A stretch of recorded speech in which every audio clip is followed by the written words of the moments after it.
అందరికీ నమస్కారం అండి. సినిమా రిలీజ్ నాడు సినిమా చూశాను మహేష్ బాబు థియేటర్లో. చాలా బాగుంది. బయటకొచ్చి నేనెవరో తెలీదు, ఆయన జర్నలిస్ట్కి బహుశా. నేను వెళ్ళిపోతా అంటే నన్నేం ఆపలా. అయితే వెనక నుంచి పిలిచారు, రామారావు ఉండండి అని. పిలిస్తే ఆగా. అప్పుడు గబగబా పరిగెట్టుకొచ్చాడు, ముగ్గురు నలుగురు మీ అభిప్రాయాలు చెప్పమన్నారు. చెప్పడానికి ఏముంది, చాలా బ్రహ్మాండంగా ఉంది. ఆ హ్యాపీనెస్లోనే బయటికి వెళ్తున్నాను. హీరో చాలా బాగా చేశాడు అని చెప్పాను. ఇంకా ఏదో చెప్పండి అన్నారు. ఏం చెప్పను, అశ్విని దత్ గారు తీసిన అన్ని సినిమాల్లాగానే ఇది కూడా చాలా పెద్ద సినిమా. ఖర్చుకి ఏమీ వెనకాడకుండా వాళ్ళు తీసే పెద్ద సినిమాలు ఎలా తీస్తారో ఆదిశేషగిరి గారు, కిరణ్, అశ్విని దత్ వీళ్ళందరూ ఎలా పెద్ద సినిమాలు తీస్తారో ఈ హీరోని పెట్టుకుని కూడా అంతే పెద్ద సినిమా తీశారు.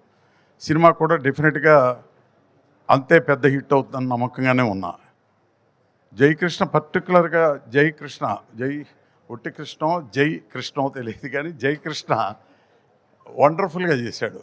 చాలామంది ఫస్ట్ పిక్చర్స్లో చాలా తేడాలుగాను కొంచెం ఇదేంటి ఇట్లా ఉన్నాడు అనుకుంటారు, కానీ ఇతను చూసిన తర్వాత I think Mahesh Babu first pictures లాగానే, అంటే ఆయన చిన్నప్పటి నుంచి చేశాడు, కానీ పెద్ద హీరో అయిన తర్వాత చేసినప్పుడు లాగానే ఈయన ఈ పిక్చర్ చేశాడు.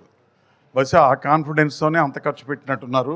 అజయ్ భూపతి చాలా ఎక్స్ట్రాడినరీగా ఫెంటాస్టిక్ లొకేషన్స్లో చేశాడు. చాలా పెద్ద పిక్చర్లు, చాలా ఎక్కువ ఖర్చు పెట్టే పిక్చర్లకి ఎలా తీస్తారో అలాంటి బ్లాక్స్ పెట్టి బళ్ళారి కానీ, చిత్తూరు కానీ, తిరుపతి కానీ చాలా గొప్పగా తీశారు. Wonderful making.